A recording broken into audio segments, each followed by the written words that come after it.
சிலப்பதிகாரம் எழுதிய இவர் சிலையாக நிற்கின்றார். இளங்கோவடிகள் வாயிலில் கவிதை எழுதுவதில் கும்பராம் கம்பர்.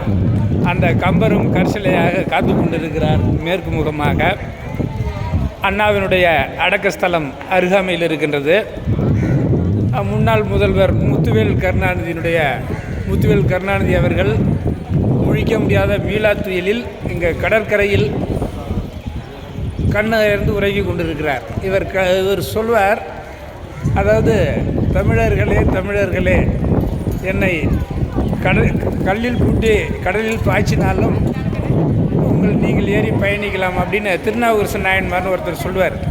அவர் போல இவரும் சொன்னார். அவரை கடலூர் கடலில் கட்டி அந்த திரும்ப கடலில் போட்டாங்க, திரும்ப வந்துட்டார். இவரை வங்கக்கடலில் போட்டிருக்காங்க. நீ இங்கேயே கடற்கரையிலே ஓய்விடு மீளா துயில். பாருங்க, அவர் அடக்கஸ்தலத்தில் தான் கட்டமைக்கப்பட்ட காணொலி.